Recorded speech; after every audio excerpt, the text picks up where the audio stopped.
Deixa eu te ajudar a usar agora uma outra ferramenta incrível que você tem no seu material, que é esse evangelhozinho aqui de João.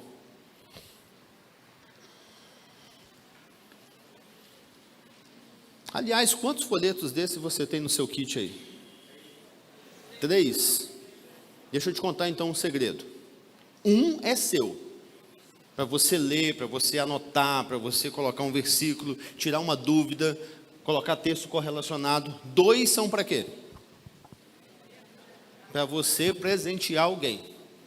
Então lembre que você tem 2 presentes na mão que não são seus. E isso não pode ficar guardado, ok?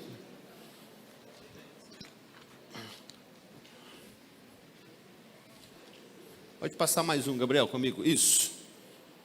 Evangelho de João, todo mundo pegou? Quantos você recebeu? 1. Esse é seu. Agora, quantos você precisar para abençoar outras pessoas, você vai ter à sua disposição. Quantos a sua igreja precisar para exercer o trabalho, o ministério de evangelismo relacional com outras pessoas, nós queremos abençoar a vida da sua igreja. Pastor Carlos de Montier vai estar aqui depois falando sobre evangelismo intencional. Ele é o contato aqui em Fortaleza.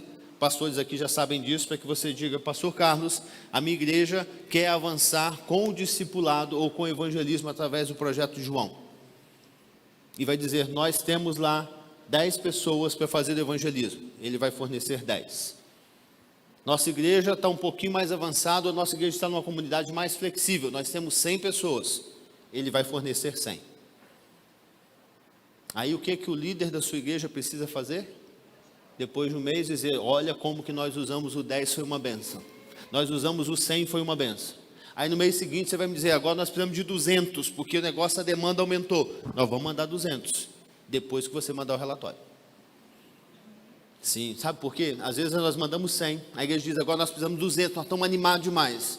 Então deixa eu ver onde você usou o 100. Aí ela me manda um relatório dizendo: nós já usamos 30. Então por que eu vou te mandar mais 200, se você ainda tem 70 à sua disposição? É só para a gente ter um controle e saber como as coisas estão sendo usadas. Mas ok, abriu aí no Evangelho de João. Abre nessa parte que está escrito assim: estudo de João. Você vai ter aí 5 encontros, ou 5 lições. 5 lições com 10 perguntas em cada uma. Então é um encontro para aproximadamente 40 minutos. No máximo 1 hora. Não pode passar disso. Mas é para 40 minutos, isso está resolvido. E depois das perguntas você tem o Evangelho de João, para que as pessoas estejam já com o Evangelho de João junto com as perguntas, para ficar mais fácil aí as pessoas estarem assimilando os estudos. Esse estudo ele acontece com perguntas, indicação dos versículos, e a pessoa vai ao versículo e dá a resposta. Lembrando que o etíope é quem? Quem é o etíope mesmo? Eu estou com um problema depois do almoço, assim, me dá umas falhas na cabeça, me ajude a lembrar quem é o etíope. Não só o eunuco, esquece que ele era eunuco, porque se você chamar o seu etíope de eunuco, isso vai dar um problema terrível. Então esquece a história do eunuco. Etíope, características dele: religioso, acredita na escritura, confiável, e são aqueles que estão perto de nós. Você tem um monte de etíope aí junto com você. Nós queremos com esse etíope fazer um novo contato, entregar alguma coisa e voltar até ele. E nós somos quem? Nessa história? Filipe. Quem fala naquele texto que nós lemos? Quem toma as iniciativas? Filipe ou etíope? Etíope. Então, esse estudo bíblico foi programado, foi organizado, foi planejado, foi estruturado para que nós, Filipes, não falemos nada. Nós somos apenas um instrumento de entregar o material, de fazer o contato e estar junto com a pessoa que vai ler. É o etíope que lê a pergunta, é o etíope que lê a resposta, é o etíope que te dá a resposta, é o etíope que escreve a resposta, e você diz 2 coisas. Uau, como você é inteligente, você entendeu perfeitamente a resposta. Ou você vai dizer: vamos voltar ao texto e ler novamente? Quando ele não entendeu a resposta. Aí ele erra a resposta, te dá a resposta errada, o que você diz para ele? vamos dar uma conferida de novo no texto? Eu acho que tem uma outra informação importante. Aí ele errou de novo, o que você faz? Poxa vida, que burrice, cara, você já leu 3 vezes, não entendeu? Não, e nem diz assim, está errado, são palavras que nós não usamos. Você diz, eu acho que a gente pode ler mais uma vez o texto, e você volta com ele no texto, e aí você lê junto com ele o texto pausadamente, para que ele compreenda a verdade do texto, porque é muito importante que a pessoa leia o texto, é muito importante que a pessoa entenda o texto, e que a pessoa dê a resposta a partir do texto, porque a estrutura das perguntas, ela começa de uma forma generalizada, e ela vai se estreitando, ela vai se aproximando, até chegar a se tornar uma resposta pessoal. Esse é o estudo que você não tem que ter aquela ansiedade de dizer, então você também quer se tornar um filho de Deus? E você já tem Jesus? Não, você não faz outra pergunta, as perguntas estão prontas aqui, em ordem crescente de comprometimento, estão formuladas para que a pessoa se comprometa com o texto voluntariamente. E se no final ela não decidir nada no final do texto, você diz, que bom que nós terminamos hoje, nós vamos marcar um próximo encontro. E você segue com ela. Nós queremos que a pessoa chegue a dizer, uau, eu preciso disso na minha vida. Porque na hora que ela disser, eu preciso ou eu quero, aí sabe o que aconteceu com as portas que tinha na frente? Já foram escancaradas. Aí você pode dizer para ela, acabou, a partir de hoje essa pessoa é de Jesus, e ninguém mais toma. Ok? Vem cá, meu modelo. Traz o seu Evangelho de João com você. Vou te dar aqui algumas dicas práticas, então, de como nós realizamos o estudo bíblico, de como nós fazemos. Esse outro microfone funciona?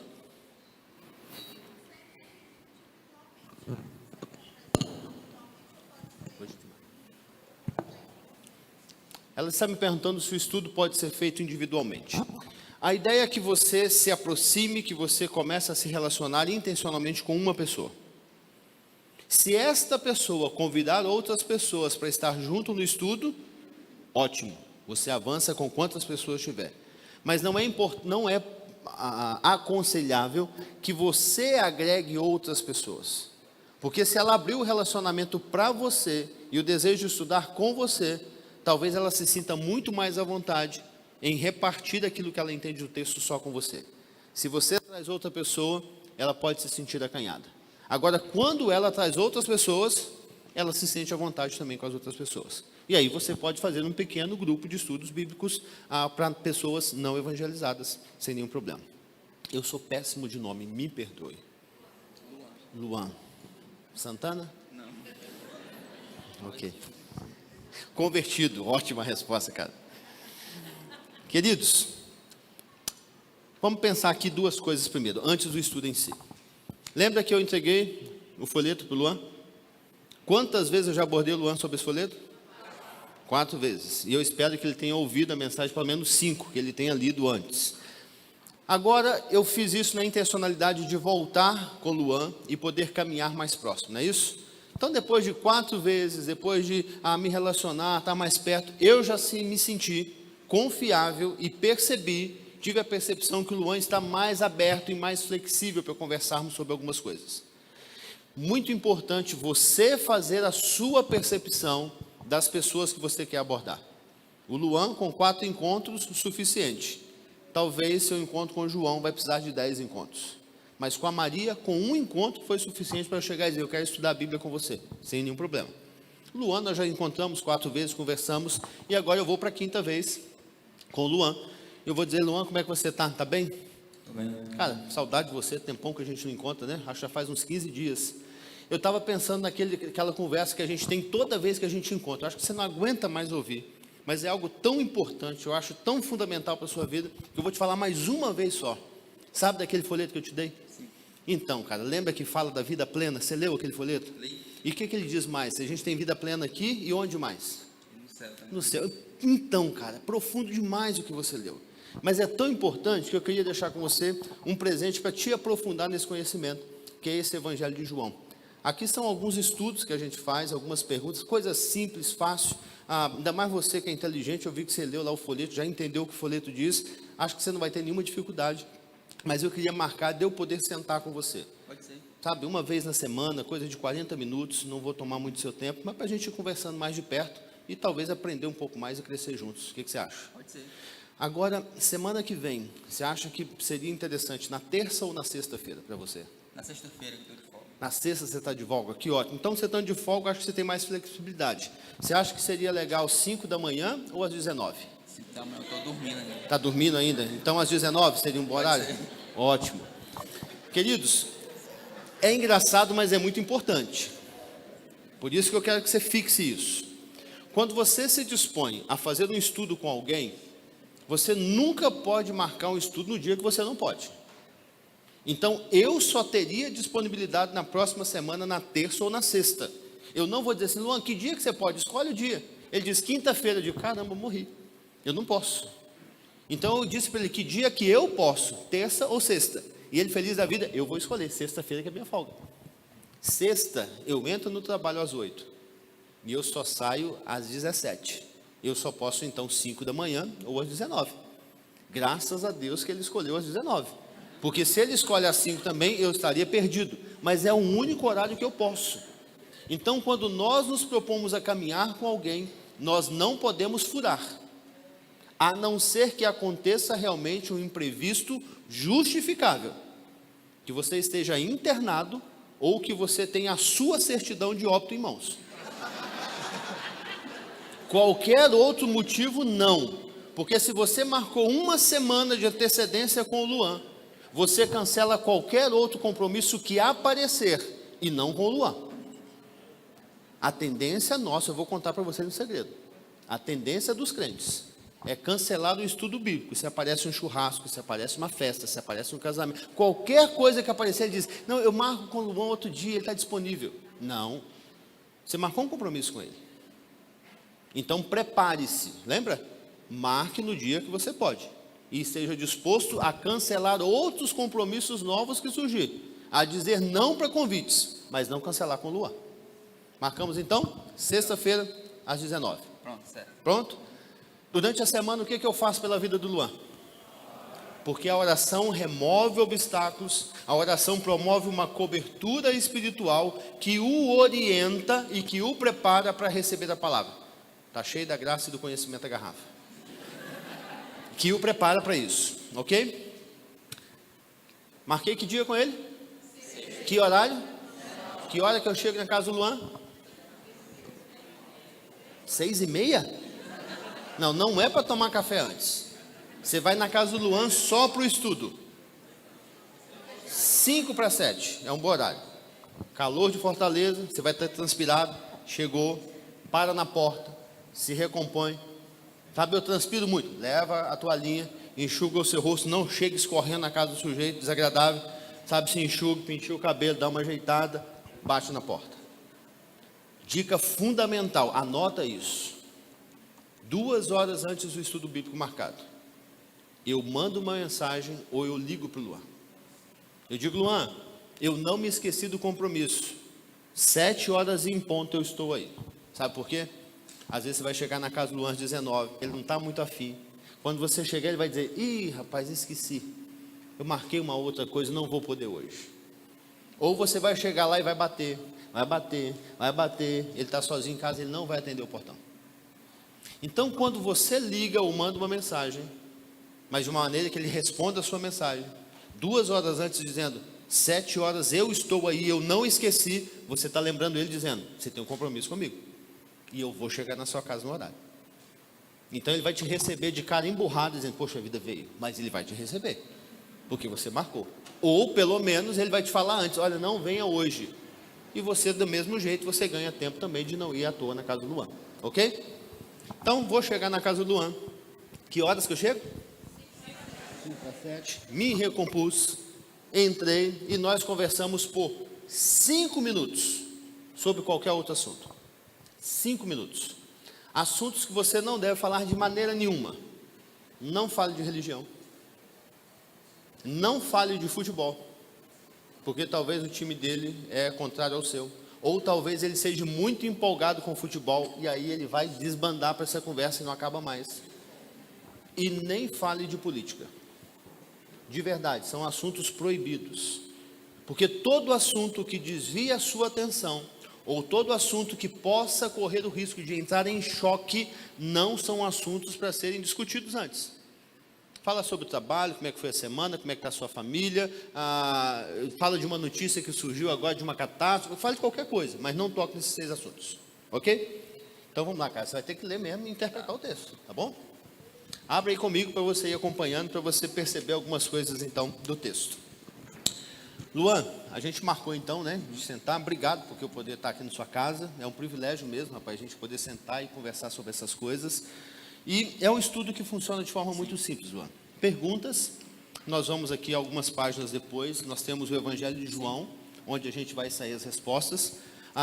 Também tem uma coisa, se você quiser se sentir mais à vontade, lendo o Evangelho de João na Bíblia que você tem na sua casa, se você tiver e quiser ler, você fica à vontade. Está aqui só para facilitar mesmo a nossa, ser mais ágil aqui no nosso manuseio, ok? Vamos aqui ou vamos na sua Bíblia? Aqui mesmo. Por aqui mesmo? É. Então tá jóia. Eu vou te mostrando a dinâmica, depois eu acho que de umas 3 perguntas você já vai entender, eu não vou nem precisar te explicar mais. Então sempre nós temos uma pergunta, no final da pergunta a gente tem entre parênteses aqui o número 1, 4, tá vendo? Então a gente vai lá no texto, e sempre o primeiro número é um número grande, então 1 vai ser o número 1 grande, e o 4 aqui no caso vai ser o 4 pequeno, lá no Evangelho de João. Então a primeira pergunta é essa, Luan: quem criou a vida e é a luz para as pessoas? Então, quem criou a vida e é luz para as pessoas? Vamos lá comigo, abre lá no 4. Isso. Então, o número 1 grande, a gente chama de capítulo, né? E o 4 a gente chama de versículo. 1:4. O que diz aí? Nele estava a vida, e essa vida era a luz para os homens. Então, quando a gente lê esse texto assim, você consegue definir quem é a luz e quem é a vida? Sim, é Jesus Cristo. Por que o Luan consegue definir que era Jesus Cristo? Porque ele já conhece. Qualquer outra pessoa que não tenha essa intimidade com a palavra não vai conseguir definir. Aí sabe o que você faz? Tem uma orientação aí na sua pergunta. Veja também o rodapé da página 13. Aí você diz: Luan, se tiver difícil, aqui no rodapé, aqui bem nessa página, aqui no 1:5, tem uma definição. O que diz aí? O termo grego é logos. Não, nesse aqui, ó, 1:5, que luz. A luz se refere a Jesus Cristo. Então, sempre que nós lermos aqui sobre luz, se refere a Jesus Cristo. Então, essa informação é importante. Então, são detalhes que vão fazer a diferença. Se eu já caminho com o Luan há mais tempo, e o Luan eu já percebo que ele tem algumas definições e conceitos, eu não preciso ir lá no rodapé. Mas se eu percebo que o Luan é alguém muito iniciante ainda na escritura, por isso que eu uso o número grande e o número pequeno para facilitar. E se ele é muito iniciante, eu vou lá no rodapé, leio para facilitar, ok? Então, Luan, quem criou a vida e a luz para as pessoas? Jesus Cristo. Ótimo, cara, perfeito. Você entendeu assim, com muita facilidade. Legal, acho que vai ser fácil e simples a gente caminhar nesse estudo. Vamos para a pergunta 2, Luan. O que devemos fazer para ter direitos de ser filhos de Deus? Agora nós vamos no número 1 a 12. 1 grande e o 12 pequeno. O que nós devemos fazer para ter o direito de ser filhos de Deus? Olha o que está escrito. Sim. Porém, algumas pessoas o aceitaram, e para essas pessoas que acreditaram nele, ele deu o direito de se tornarem filhos de Deus. Legal. Então, o que nós devemos fazer para ter o direito de ser filho de Se Deus? tornar filho de Deus. Não, vamos conferir aqui o texto. Olha com calma o que diz. É o aceitar, né? Aceitar quem? Jesus Cristo. Então para ter o direito de ser filho de Deus, nós temos que aceitar a Jesus. Ok, coloca lá na sua resposta lá, tá perfeito. Ok, vamos para a pergunta 3. Por meio de quem conhecemos a Deus e também o seu amor e a sua verdade? Agora nós vamos lá de novo no número 1, no 17 e no 18.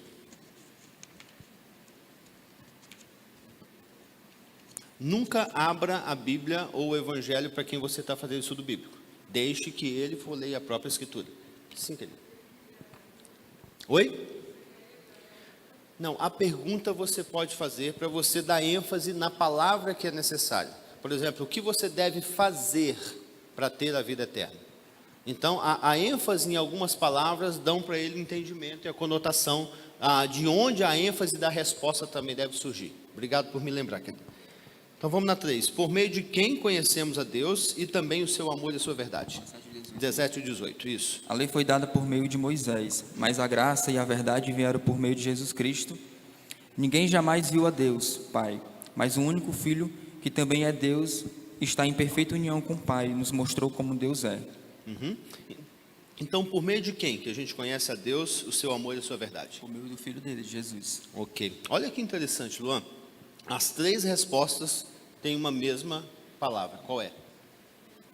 Qual é a mesma resposta para as 3 perguntas? Que nós temos que aceitar ele como um... Não. Qual foi a resposta que você deu aqui para as 3 perguntas? Filho, que nós temos que aceitar Jesus, não? Ok. Mas quando você respondeu na pergunta 1, volta lá comigo, vai lá na pergunta. Quem criou a vida? Jesus. Jesus. A quem nós devemos aceitar para ser filhos de Deus? E a quem nós conhecemos ou por meio de quem que a gente conhece a Deus? Jesus. Então, Jesus é a mesma resposta para essas 3 perguntas. É muito interessante isso, porque vai nos fazendo entender mais sobre essas questões. Agora seria o momento que a gente faria assim: você não quer também aceitar Jesus? Normalmente a gente faria: você já se tornou um filho de Deus e tem Jesus no seu coração? Não acrescenta. São respostas generalizadas. Então vamos pular agora para você ver como que a coisa acontece. Vamos para a pergunta 7. Porque até então as respostas são gerais. Pergunta 7. Luan, a pergunta diz: por que Deus entregou o seu único filho para nos salvar? Capítulo 3, verso 16.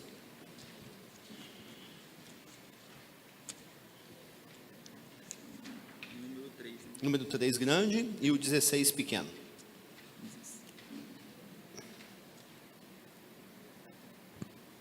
Pois Deus amou o mundo de tal maneira que deu o seu Filho único para que todo nele que nele crê não morra, mas tenha vida eterna. Então, por que Deus entregou o seu filho único?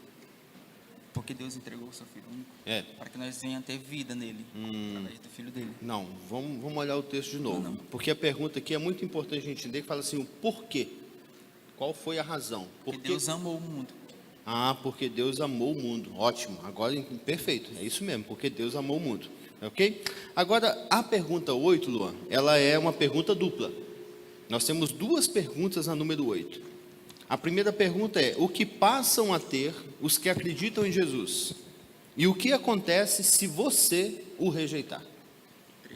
Então, vamos lá no 36. É o mesmo versículo, e para responder daqui as 2 perguntas. 3:36.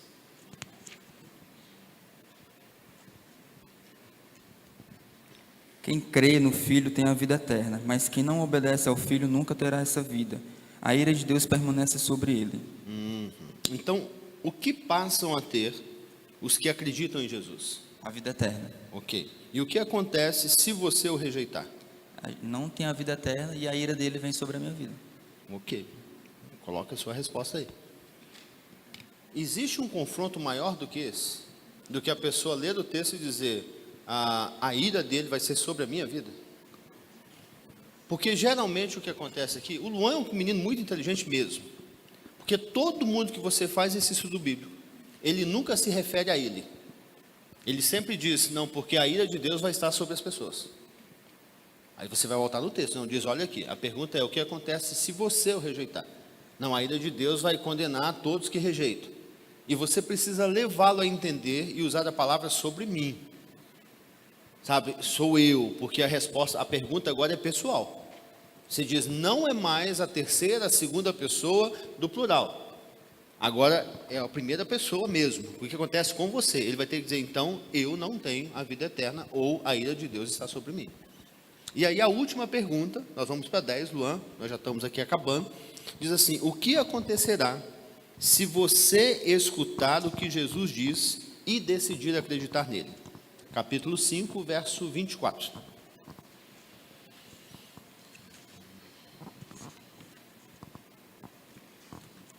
5, 24.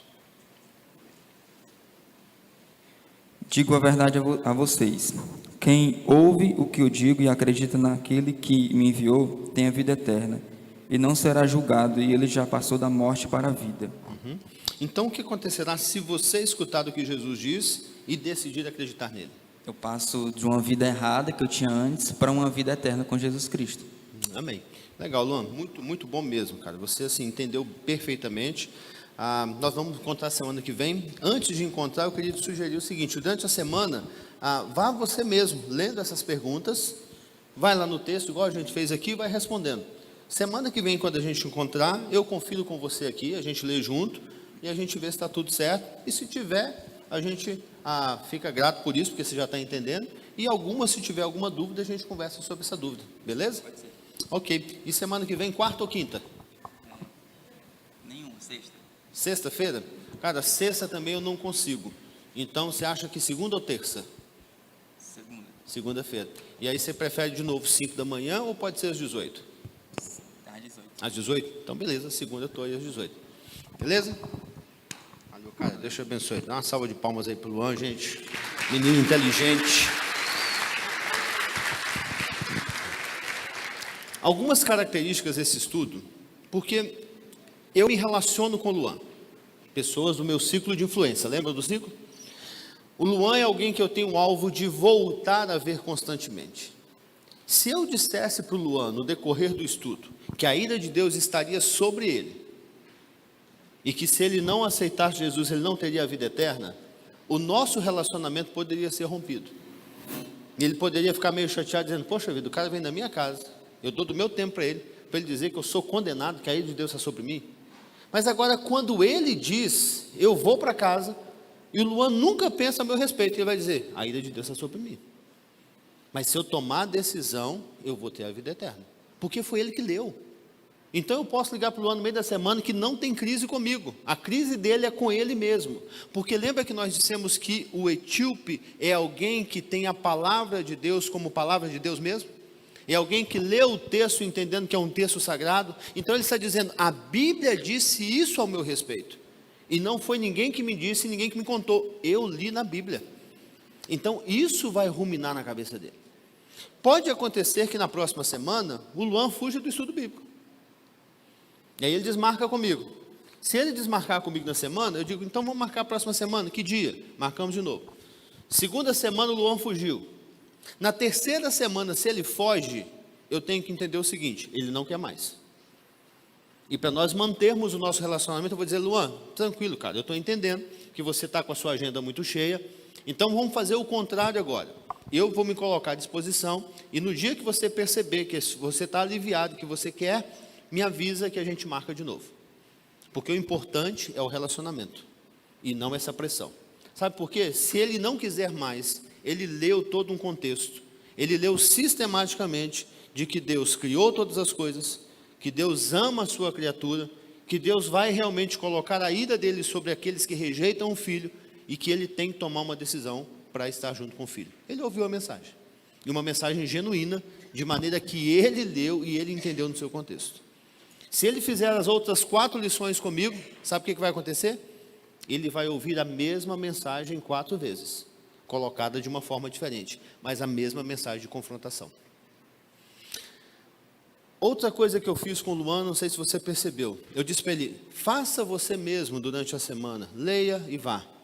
Eu tenho que ensinar o Luan que ele não depende de mim para ler as Escrituras. Deus fala diretamente com ele. Eu não sou o único canal, mas se ele for às Escrituras têm poder suficiente para confrontar o seu próprio coração.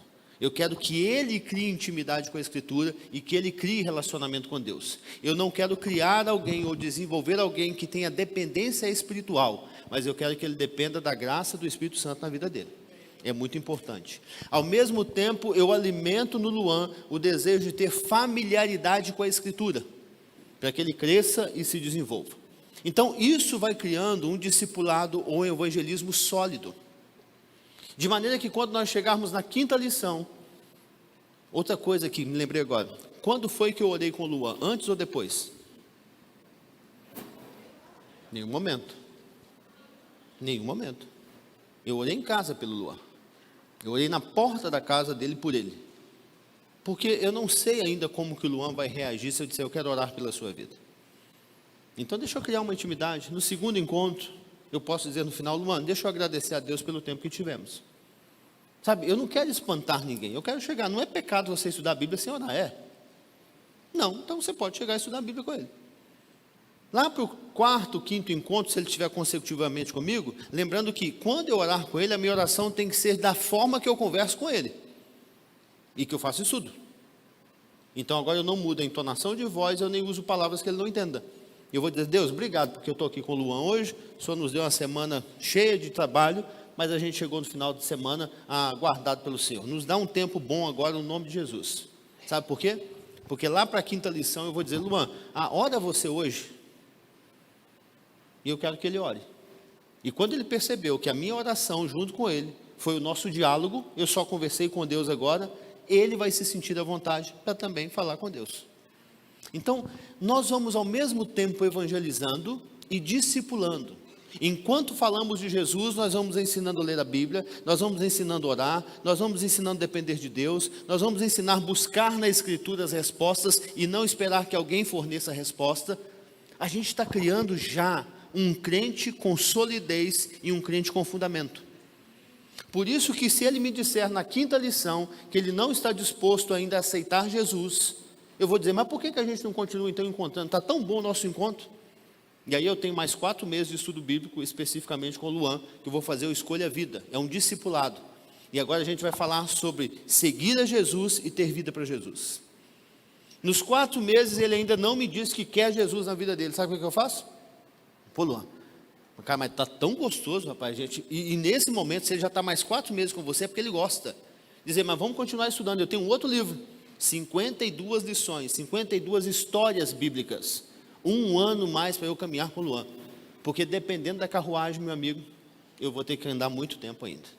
Até que ele olhe para mim e diz, ali tem água, podemos parar a carruagem. Eu vou dizer, graças a Deus. Graças a Deus. Eu já estava quase fazendo a oração da entrega, mas graças a Deus. E a gente desce da carruagem e a gente então celebra o compromisso dele com Cristo e automaticamente já nesse caminhada toda o compromisso com a igreja. Esse tipo de evangelismo me permite caminhar com o Luan durante 1 ano e 4 meses, pense comigo, e chegar na igreja com ele depois de 1 ano e 4 meses e dizer, Luan, deixa eu te apresentar aqui para o pastor da igreja. Pastor, deixa eu apresentar aqui o rapaz que quer ser o novo membro da igreja. Já trabalhei, já evangelizei, já discipulei, ele quer só combinar com o senhor aí a data e o senhor acertar com ele os detalhes. Você está levando para a igreja um crente maduro, sabe, alguém que se aprofundou na Escritura. Outra coisa importante, nessa caminhada, eu não convido o Luan para vir para a igreja. Aí cada um de vocês trabalha do jeito que vocês acharem. Eu não convidaria, até que o Luan tomasse uma decisão para vir na minha igreja. Eu iria caminhar com ele. Eu vou compartilhar com ele e contar coisas, talvez uma conversa mais informal, que tenha acontecido na igreja, um culto que eu participei. Se ele disser, rapaz, eu queria ir lá na sua igreja, eu digo, então vamos comigo. Eu não o convidaria.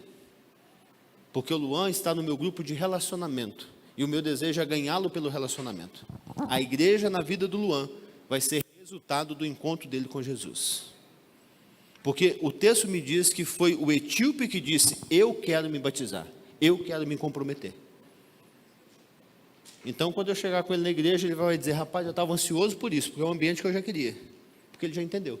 Mas aí cada um administra do jeito que acha que deve administrar essa questão. Porque eu corro o risco, às vezes, de trazer o Luan para a igreja, e ele se deparar com uma situação, que ele vai dizer, não é isso que eu quero, não.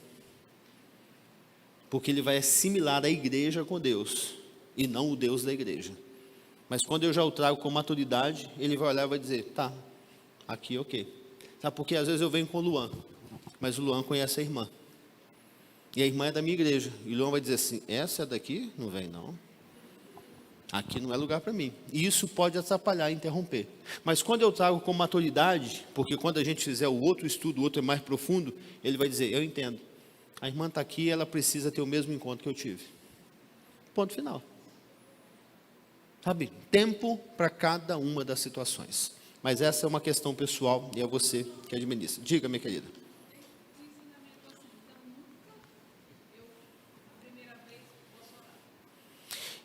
Orientações que eu acho que é mais viável. Nós irmos caminhando e entendendo realmente o contexto de cada pessoa. Sabe, então, eu recomendaria, não ore no primeiro encontro. Ore por ele, chegue, 5 minutos de conversa, faça o estudo, no máximo em 40 minutos, para não se tornar cansativo. É melhor que ele diga, uau, já acabou, do que ele diga, uau, não acaba. Então, 40 minutos para que ele tenha esse gostinho. E no final, olha, obrigado e tal, semana que vem. Na outra semana, perceba, é um ambiente, ele está mais livre. Porque às vezes o Luan é o jovem, eu estou na casa dele. Ele vai dizer, eu estudo aqui, tudo bem, minha família entende. Agora e a oração, minha família vai entender? Então, eu preciso sentir um ambiente. Aí cada um tem a sua percepção. Diz, minha irmã.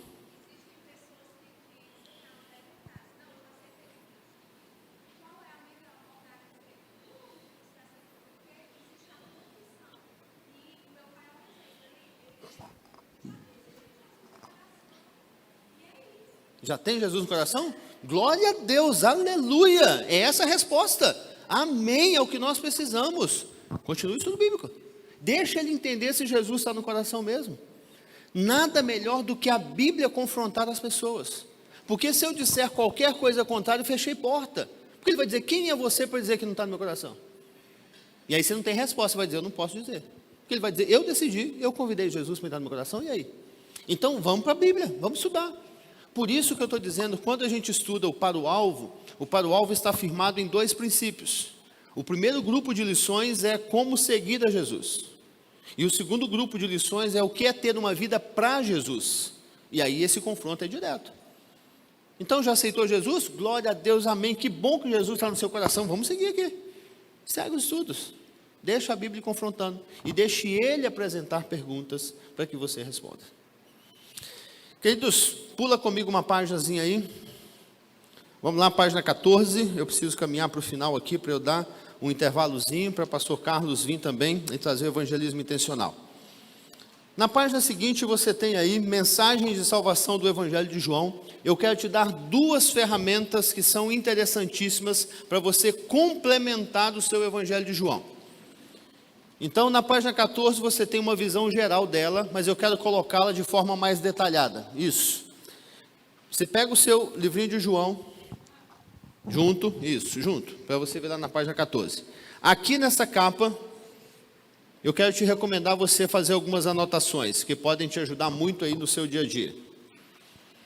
Você sabe como iniciar ou como direcionar uma conversa para que ela seja mais intencional no desejo de alcançar pessoas?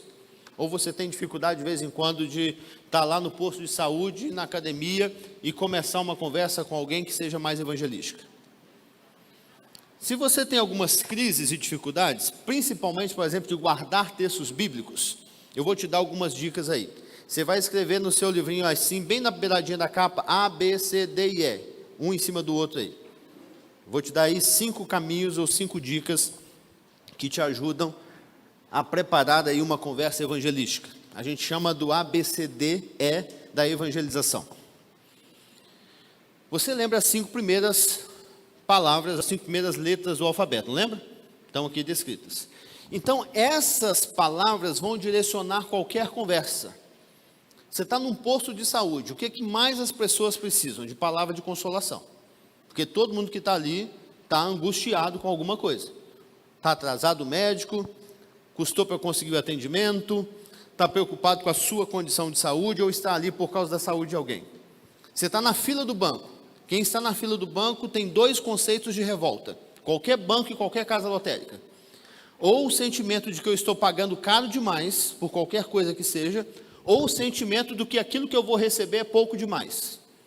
A pessoa está se sentindo injustiçada por pagar muito ou receber pouco. Por mais que a pessoa receba uma quantia enorme, ela acha que ainda é pouco. Então sempre é esse senso de injustiça. Se você está conversando com alguém na rua, as pessoas têm a necessidade de uma aceitação e de um pertencimento. Então pense nessas conversas gerais. E você está lá no posto de saúde, conversando com alguém sobre as crises, sobre a saúde, sobre a angústia da vida, sobre as dores, e você diz, eu posso evangelizar. E aí você começa então a pensar intencionalmente. Você diz para essa pessoa, olha, o nosso sistema de saúde realmente é um sistema falido. Mas não por falta de recurso. Nosso país é rico em recursos. Sabe qual é a crise? Falta de amor. Lembra do A? A, amor. Você diz para ela, falta de amor. Ela vai dizer, amor? Aí ela vai dizer, é mesmo, as pessoas não amam. Então ela vai dizer, mas como assim falta de amor? Você diz, não tem mais amor um pelo outro. É um egoísmo tão grande, as pessoas pensam só nele, e a gente às vezes está aqui no posto de saúde porque alguém pensou nele, e o recurso se torna escasso porque alguém acabou usando esse recurso. Mas eu vou te dizer uma coisa, amor de Deus, ou amor igual de Deus, ninguém tem. E a grande vantagem é que Deus tem o amor dele disponível para todos nós. Então, se você lembrar, há de amor. Se você lembrar o texto de cabeça de João 3,16, você pode dizer, sabe por que Deus amou tanto? Deus chegou a dar o seu próprio Filho para que nós não perecêssemos, mas para que nós tivéssemos vida eterna. Segue a conversa. Só que do A, você pula para qual letra? B. Então, nós estamos falando de amor, você vai dizer, olha, mas o amor de Deus, ele acaba se tornando um amor não acessível para todas as pessoas, não porque Deus quer, mas porque tem algumas barreiras que impedem. E as pessoas, quando estão diante de uma barreira, elas não conseguem experimentar o amor de Deus. Qual que é a barreira? Pecado. Você lembra o texto? O texto está ali, João 8,34. Se você lembrar. Se não lembrar, segue a conversa. Mas sempre que a gente tem uma barreira, qual que é a terceira letra mesmo, gente? Esqueci. C. A gente tem caminhos. E Deus criou um caminho alternativo. Mas sabe qual é o caminho? O caminho é Jesus. Com Jesus a gente chega até o amor de Deus com uma facilidade e a gente experimenta. Porque a Bíblia diz que que o único caminho até Deus é Jesus. É por isso que ele diz, eu sou o caminho. Ele chega a dizer isso na sua palavra. Mas sempre que a gente se depara num caminho, e quando tem opção de caminho, a gente tem que tomar uma decisão. E quando nós decidimos pelo caminho correto, que é Jesus, a nossa vida se enche de esperança. Você vai encaixando as palavras, de acordo com a conversa que você teve. O importante é que você tenha a sequência, A de amor, B de barreira, C de caminho, D de decisão e E de esperança. Essa sequência de palavras é o plano da salvação descrito. Aí você recheia de textos bíblicos, você recheia de informação, você usa a sua criatividade na abordagem com as pessoas, mas o interessante é abordarmos um assunto como um todo. Passe mais um slide para mim, por favor. Foi arrebatado o menino. Mas sem problema, diga, minha irmã. Ok, letra A, João 3,16. Letra B, João 8,34. Letra C, João 1,29. Letra D, João 1,12. E letra E, João 6,37. Passe mais um. Ok. Abre comigo em João 3,16, o seu evangelhozinho de João. Eu vou te ensinar agora, ou vou te dar uma concordância bíblica evangelística. Concordância bíblica é quando nós colocamos em uma sequência lógica um conjunto de textos que abordam um assunto. Então eu vou te dar aí um dos planos de salvação, de tantos que a Bíblia apresenta e de tantas formas que você tem aí representado. Abriu em 3,16? Ok? Porque é o texto que a gente lembra de cabeça, esse a gente não esquece, não é isso? Então do ladinho do 16 escreve 8,34. 8,34, do lado do 16.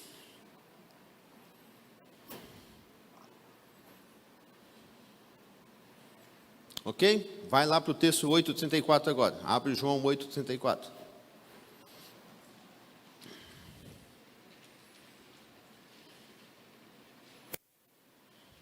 Do ladinho do 34, escreva, por favor, 1,29. 1,29.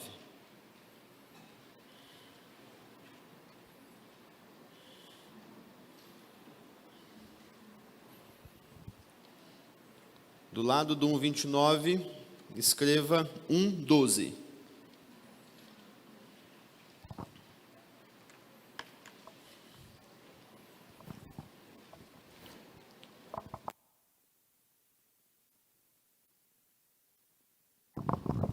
E do lado do 1,12, escreva 6,37. 6,37. Então, com essa sequência de textos, você tem de novo um plano de salvação. Há vários e vários outros modelos de plano de salvação que formam essa concordância bíblica. Então, se você pesquisar na própria internet, você vai ter lá uma infinidade de planos de salvação sendo apresentados. O interessante é você começar sempre de um texto que você consegue decorá-lo com facilidade. E a partir dele, ir fazendo a junção de textos. Tem que ser uma sequência lógica e uma sequência que tenha início, meio e fim. Nós começamos aqui dizendo que porque Deus amou o mundo de tal maneira, não é isso? E terminamos dizendo que aquele que é dado ao Senhor Jesus, Ele o segura nas suas mãos, oferecendo então a segurança e a certeza da salvação. Então, sequência lógica que o prepara. Quando nós então queremos alcançar um etíope, nós temos uma ferramenta relacional. Uma outra ferramenta muito importante, tanto para o etíope, quando nós não temos uma abertura para o estudo bíblico, quanto agora para qualquer outro grupo de pessoas, é uma ferramenta que só você tem. O seu testemunho de vida. Passe mais uma página comigo.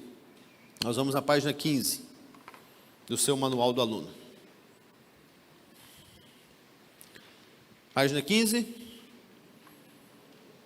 Nos ensina aí como compartilhar o seu testemunho, ok?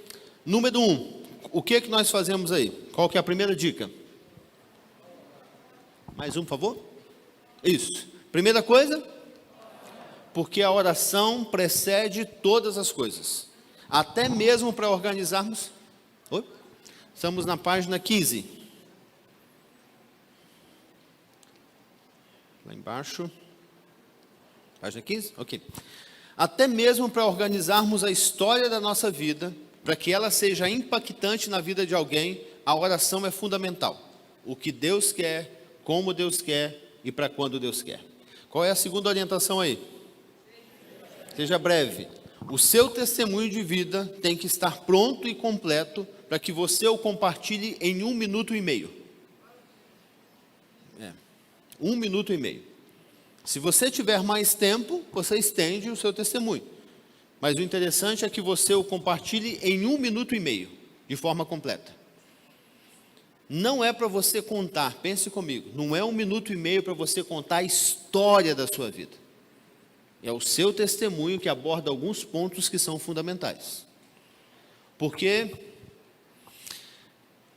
no seu testemunho, o que não importa é a sua história de vida. O que importa é o Deus que se faz presente na história da sua vida. A história da sua vida não muda a vida das pessoas, mas a ação de Deus na sua vida impacta e muda a vida das pessoas. Então seja breve. Depois nós vamos dar 4 dicas de ser breve. Segundo ponto, concentre-se em quê? Em Deus. Testemunho de vida não é testemunho. Porque a minha vida era e eu fazia, eu ia para balada e eu acontecia, mas Jesus entrou na minha vida e agora tudo mudou. Não. A alegria do seu testemunho, a empolgação, o clímax do seu testemunho é a presença de Deus. Então você é breve em contar como é da sua vida e você conta em um tom dizendo a minha vida era cinza.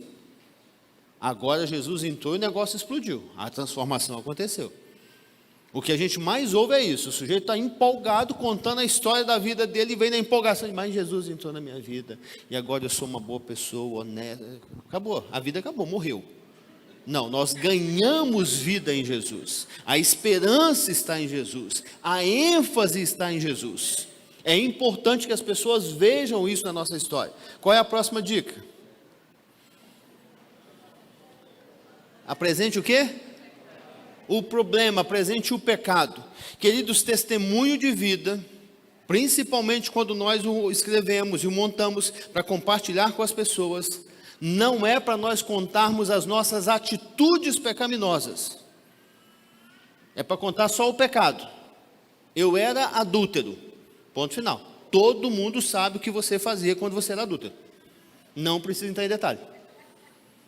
Eu era um alcoólatra, porque eu bebia 5 cervejas, depois eu tomava 3 doses de uísque, misturava um Campari, tomava um Martini, o sujeito estava, sabe, o sujeito está quase correndo da igreja para tomar um negocinho, porque ele está doido para tomar. A ênfase está justamente no que nós éramos, não no que nós fazíamos. Eu era um alcoólatra, todo mundo sabe que você bebia, ok? Temos que diferenciar Vocês vão ver depois, mais tarde, daqui a pouquinho, o pastor Carlos vai falar sobre essas questões. Pecado é uma coisa, atitude pecaminosa é outra. Pecado é o estado mal da nossa alma, é uma vida sem Deus, é aquele que erra o alvo, é aquele que está indo na direção errada. A atitude pecaminosa é o resultado do que nós fazemos. Já viram ou lembram da fase, até que passou essa fase agora, da época dos testemunhos dos ex-bruxos? Eu vi um testemunho daquele uma vez. Porque eu arranquei a cabeça do bode, e eu comi os olhos do bode, e o sangue do bode que escorria, e eu bebi do sangue. Eu fiquei 3 noites dormindo de luz acesa. Porque eu apagava a luz e eu via a cabeça do bode, sabe, aquilo impacta. A gente vai para casa não pensando, é sério, a gente vai para casa não pensando no que Deus fez, na ação de Deus, no poder de Deus, mas a gente vai para casa pensando nos detalhes. Então, quando afirma que concentre-se em Deus, e obviamente depois apresente o problema, diz, eu cometia bruxarias. Ótimo. A pessoa vai entender, se eu cometo bruxaria, se eu estou enfiado na feitiçaria, tem solução para a minha vida. Se eu sou um alcoólatra, tem uma esperança. Se eu sou um adúltero, há solução. E ponto final. Não, ninguém precisa de detalhe. Aliás, a frase que todo mundo diz é uma verdade. Me poupe dos detalhes. Só tipo assim, não tem interesse. Só vai causar constrangimento. Outra coisa, olha o que o texto afirma aí. Ponto 5. Compartilhe o quê? A solução. É preciso compartilhar de que tudo que você tinha como pecado foi solucionado e foi arrancado da sua vida a partir de Jesus. Sabe, eu era e não sou mais porque Jesus entrou e fez diferença. Eu era e eu deixei de ser porque Cristo veio e fez a transformação. Aquele negócio, eu era e agora não sou mais porque depois que eu vim para a igreja, não, depois que você veio para a igreja, nada. Você pode vir para a igreja e continuar fazendo tudo o que você fazia antes. Mas o que faz a diferença na sua vida é Jesus. A igreja é instrumento de Jesus na sua vida. A igreja não é um instrumento de mudança. A igreja nos ajuda a aprofundar, conhecer, crescer e experimentar. Mas quem nos salva e quem redimiu-nos do pecado foi o sacrifício de Jesus. Então é por isso que nós fazemos uma afirmação muito séria. Compartilhe Jesus, compartilhe a solução. Outra coisa, dê exemplos específicos. Conecte as pessoas com você. Eu era um adúltero, mas quando Cristo entrou na minha vida, Cristo supriu a minha necessidade de relacionamento extraconjugal. Porque Ele salvou a minha alma, mas Ele mudou em mim a concepção de abandono e de desvalorização que eu tinha. Eu não bebo mais, eu era um alcoólatra, mas sabe o que aconteceu? Cristo supriu toda a minha carência e todas as minhas necessidades. Ponto final. É importante nós levarmos as pessoas a entender essa conexão com exemplos específicos. O 7, o que nos diz? Compartilhe a sua situação atual. O seu testemunho de vida não está só no momento em que você aceitou Jesus, ou ele não termina quando você aceitou Jesus. Deus continua operando, abençoando, atuando e sustentando a sua vida. Da mesma forma que Cristo encheu meu coração de alegria, no dia que eu me encontrei com Ele, até hoje eu sou suprido pela alegria do Espírito. É preciso as pessoas entenderem isso. O desejo que antes eu tinha pela bebida e que foi suprido, isso veio crescendo de uma tal forma que hoje eu não sinto mais nenhuma necessidade. Sabe por quê? Porque Deus continua atuando na minha vida. As pessoas precisam entender que Deus continua atuando constantemente e operando poderosamente na sua vida hoje. Isso mostra que nós não somos um Deus de circunstâncias, ou um Deus que opera e atua em momentos específicos, mas em um Deus que está conosco todos os dias até a consumação dos séculos. Antes disso, antes da gente ir para o próximo ponto, uma coisa muito importante também é entendermos que testemunho de vida, nós o correlacionamos com vitórias. Mas testemunho de vida não está correlacionado apenas com vitórias. Testemunho de vida está correlacionado com o poder de Deus. Eu poderia dar o meu testemunho e dizer, gente, há 1 ano atrás, eu senti um mal-estar muito grande, fui para o hospital, fiz alguns exames, e eu estava com um tumor no cérebro. A igreja começou a orar, Deus começou a abençoar, pessoas começaram a interceder. 6 meses atrás eu fiz o exame novamente e o exame deu negativo. Não tenho mais nenhum tumor, não tenho nada no cérebro. Oh, glória a Deus, aleluia, Deus seja louvado. Não é isso? Ok, vou dar o meu testemunho de vida. Há 1 ano atrás, eu fiz um exame, estava me sentindo mal, e eu estava com tumor no cérebro. A igreja intercedeu. O movimento de oração na igreja foi crescente. Pessoas de todo o canto do mundo me mandavam notícias dizendo que estavam orando por mim. 3 meses atrás eu fiz um outro exame. E o meu tumor está 2 vezes maior. Mas Deus tem me consolado, me dado alegria, paz e esperança que ninguém entende. Mas eu estou seguro nas mãos do Senhor. Glória a Deus, aleluia. Da mesma maneira. Porque o poder de Deus não está só na cura, só na vitória. O poder de Deus está em sustentar, em dar paz, em dar alegria, em encher-me de esperança. Porque a maior esperança não está nesse mundo, mas a maior esperança está na eternidade. Então, quando nós compartilhamos a nossa vida e testemunhamos da segurança que Deus está nos concedendo, isso testemunha da graça dele. Isso impacta a vida das pessoas. E não é um instrumento que nós usamos muito. Se nós não temos uma vitória para contar, nós não compartilhamos e testemunhamos para ninguém. Compartilha da paz que você está sentindo. Você diz, estou cheio de problema, mas estou numa segurança e numa tranquilidade. Lá em casa, por exemplo, eu tenho um dilema. Aliás, eu tenho uma afirmação. Se alguém vai dar um AVC, que seja o outro. Sim. Porque eu vou viver em segurança e em paz. Deus já me deu paz e alegria. Alguém vai infartar de preocupação? Que seja o outro, não eu. Eu tomei para mim o Salmo número 3, que diz que eu deito, eu logo durmo, e ponto final. E se há crise, o texto ainda, o salmista vai me dizer que o Senhor que arrebente o queixo dos meus inimigos. Sabe o que é arrebentar o queixo dos inimigos? É um gancho de direita bem dada. Assim, não é minha crise, não é meu problema. Sabe, não perco a fome e o sono por nada nesse mundo, gente. Por nada. Minha filha é o salmista. Essa é a segurança que nós temos, não é circunstancial. A segurança que nós temos é a graça de Deus sobre a nossa vida, queridos. Isso é um testemunho que as pessoas vão dizer, como que isso funciona? Tem que aprender, então aprende. Já se converteu? Já aceitou Cristo no seu coração? Sim ou não? Então está pronto, tem segurança, é só deitar e dormir. A irmã perde a fome? Não. Ah, então vai perder o sono para quê? Ah, gente. É essa justamente, o nosso testemunho, queridos, o nosso testemunho é uma ferramenta poderosíssima de conexão com as pessoas. Poderosíssima, porque as pessoas vão dizer assim, eu não acredito muito na Bíblia. Porque papel aceita tudo. Mas é inquestionável o que eu estou vendo na sua vida. E ponto final.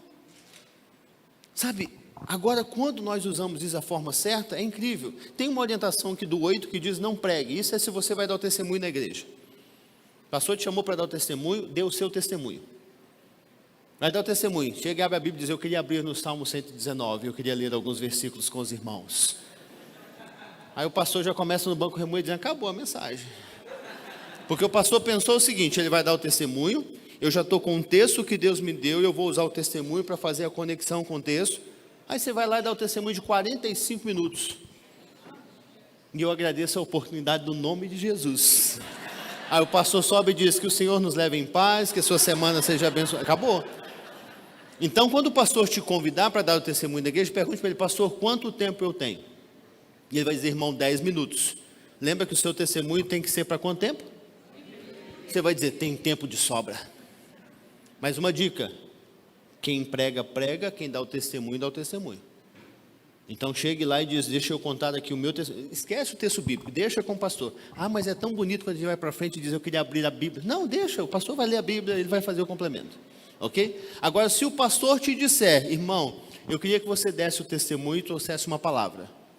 Aí você vai de nado, vai de braçada. Porque ele te deu a liberdade, ok? Seguindo aí, o último, o que diz? 9, prepare-se. E aí você tem embaixo aí da sua página 15, 4 dicas importantíssimas para você se preparar. Minha vida antes de Cristo, como Cristo entrou na minha vida, quando eu decidi aceitá-lo e a minha vida na atualidade. Se você escrever essas 4 respostas aqui, você consegue organizar o seu testemunho de forma que Deus é evidenciado. Aí você vai pôr um detalhe ou outro que complementa, que conecta tudo isso. Mais uma dica, escreva o seu testemunho. Escreva e leia depois, sabe por quê? Você vai ler e vai dizer assim, poxa vida, tem detalhe demais aqui, corta. Não, isso aqui eu não falei. Não, escreve a sua história, seu testemunho. Não é sua história de vida. Testemunho, 4 coisas. Como era a minha vida antes de Cristo? Esqueça os detalhes sórdidos. Antes de Cristo, eu era um mentiroso, confesso. E eu não tinha paz no meu coração. É a sua vida antes de Cristo, ponto final. Não precisa começar, porque quando eu tinha 2 anos de idade... Não. Como Cristo entrou na minha vida? Tenta entender isso, sabe como? Olha, um dia, quando eu estava vivendo tal crise, eu cheguei a tal ponto que eu disse, não tem mais esperança. Mas eu senti uma paz tão grande quando alguém me deu uma palavra, e naquele momento eu entendi que era Deus falando comigo, e eu abri o meu coração para Jesus. Mas sabe quando eu decidi aceitá-lo? 6 meses depois, quando eu fui estudar a Bíblia e entender realmente quem era Jesus. E hoje a minha vida passa por um momento tão bom e tão tranquilo, que nem as circunstâncias de hoje têm mais me atrapalhado. Ponto final. 10 minutos. Escreva que você vai conseguir compilar o seu testemunho aí de uma forma muito centrada. Passe comigo para mais uma página, por favor, 16. Pastor Carlos, estou fechando. Segura aí. Página 16. Não, as 4 é para você escrever em casa, com calma, com muita tranquilidade. Naquele dia que perdeu o sono, passa a madrugada escrevendo seu testemunho, lendo novamente. E aí você vai até perceber, dizer assim, meu testemunho está dando sono em mim, imagina nos outros, né? Aí você organiza de maneira mais viável. Solução para insônia talvez seja o seu testemunho, mas enfim, estou brincando, minha irmã. Queridos, página 16. Dedique tempo com seus etíopes para fazer 3 coisas. Olha o que diz aí. Animá-los a investir um tempo na palavra. Guiá-los a criar um hábito de orar todos os dias. E motivá-los a passar tempo em comunhão com os outros cristãos. À medida que você caminha com o etíope no estudo bíblico, você vai implementando esses cuidados aos poucos. Primeira coisa, você anima a ter contato com a palavra. Depois, oração e depois, comunhão com os outros cristãos. Introduza os cristãos na vida dele pouco a pouco, se ele não é uma pessoa que tem contato com a igreja. Você faz estudo bíblico toda semana, marca um dia de encontrar com ele na padaria para tomar um café. E diz para ele, olha, eu queria te apresentar um amigo, ele vai tomar café com a gente. Leve uma outra pessoa da igreja. Marque um dia um churrasco, um almoço na sua casa, sei lá, uma festa que você vai e diz, olha, vamos comigo que vai ter um pessoal lá que eu queria te apresentar, alguns amigos. Mas já chega dizendo assim, eu queria te apresentar os amigos lá da igreja, os irmãos da igreja. Não, tem uns amigos que eu quero te apresentar. Chega e apresenta todo mundo e permita que ele vá percebendo o seguinte, são pessoas como eu. Avisa os seus amigos da igreja quando for apresentar o etíope. Eu estou te apresentando o etíope. Se comporte como gente normal. Sim. Nada de ser crente demais lá não. Gente normal. Sabe o que é gente normal? Gente que tem uma linguagem normal. Gente que fala de outras coisas da vida.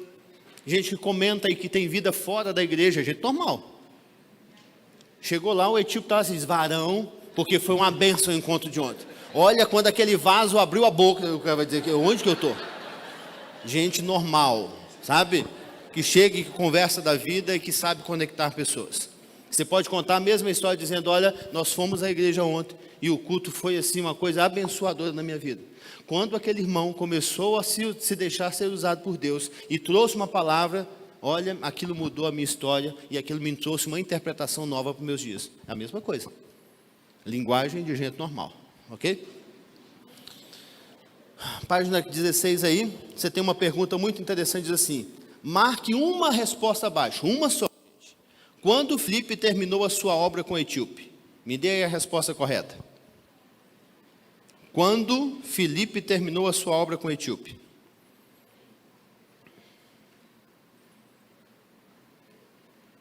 Vamos lá, um de cada vez? Quando o etíope fez um compromisso com Deus e com... Sabe quando é que o seu papel vai terminar com o etíope? Quando você conseguir conduzi-lo à igreja de Jesus. Deixe-me abrir um parênteses aqui, ouça com muito cuidado. Às vezes a igreja correta para o seu etíope não vai ser da igreja que você frequenta. Tenha sensibilidade para perceber isso também. Você está preocupado em ganhá-lo para Cristo e não para a sua igreja. A igreja na vida dele é uma consequência. E talvez você olhe e diga, olha, a minha igreja é uma bênção para mim, mas a minha igreja talvez você não se adapte bem.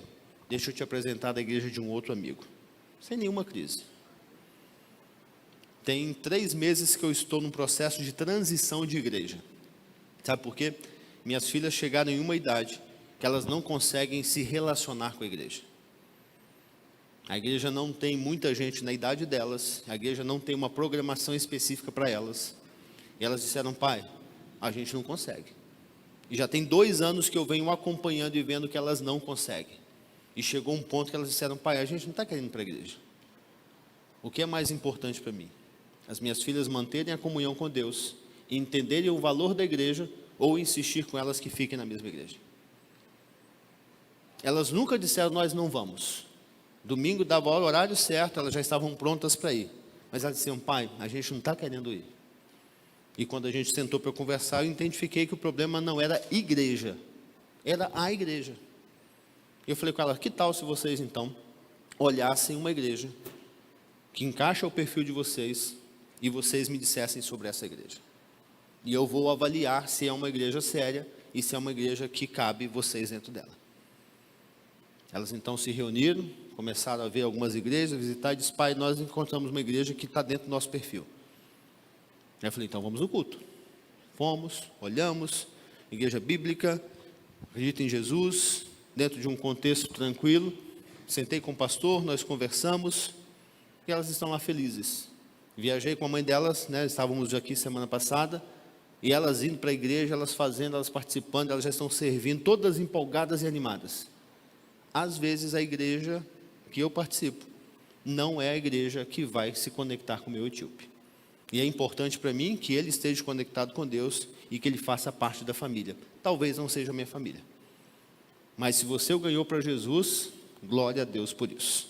Fecho aqui o meu parênteses. Converse com o seu pastor também sobre isso e pergunte ele a orientação que ele te dá. Queridos, última e final página 18. Eu vou deixar para você uma tarefa de casa e nós encerramos por aqui.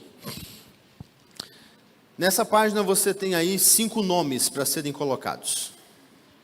E diz assim, anote o nome das pessoas pelas quais você orará para que cheguem a ser novos contatos. E anote como você pode incentivar a cada uma delas a estudar as boas novas segundo João. Então a sua tarefa de casa é, ore e pergunte a Deus, Senhor, quais são as 5 pessoas que eu posso colocar em uma lista para que eu esteja investindo nessas pessoas para elas se tornarem novos contatos? Pessoas que eu quero levar alguma coisa da Escritura, mas que eu desejo voltar para estudar o Evangelho de João com elas. Você vai relacionar os 5 nomes e você vai começar a orar por essas pessoas, antes de tomar uma iniciativa. Você vai começar a orar e vai dizer, Senhor, me dê a estratégia correta para eu abordar essas pessoas. E quando você for percebendo por cada nome a estratégia correta, você vai anotar embaixo. Essa pessoa eu vou chamar para tomar um café. Essa pessoa eu vou fazer uma caminhada com ela. Essa pessoa está na turma que joga futebol. Só que todos os dias, quando eu jogo futebol, eu jogo às 2 horas direto. Agora eu vou pedir para substituir-me a cada 15 minutos, para que eu fique do lado de fora, eu sente do lado dessa pessoa e eu comece a conversar com ela. Então você vai criar o seu meio. Sabe, eu ia no salão de beleza uma vez por mês. Agora eu vou pedir a Deus que me dê recurso para eu ir toda semana, para que eu tenha mais contato com a minha manicure. As irmãs, animadas, né? Deus usa o meu marido como instrumento para prover na minha vida toda semana. Profetiza na vida do seu marido aí agora, né? Abre a carteira, ó homem de Deus, enfim. Estratégias. Você então precisa colocar 5 nomes. Você precisa colocar 5 maneiras que você vai abordar e incentivar essas pessoas. Mas agora uma coisa muito importante. Isso não pode ficar só no campo da anotação. Porque senão não vai adiantar nada. nome anotado, forma anotada, não funciona. Mas uma vez que você anotou o nome, anotou a forma e partiu para agir, as coisas podem mudar e você pode abençoar a vida de pessoas.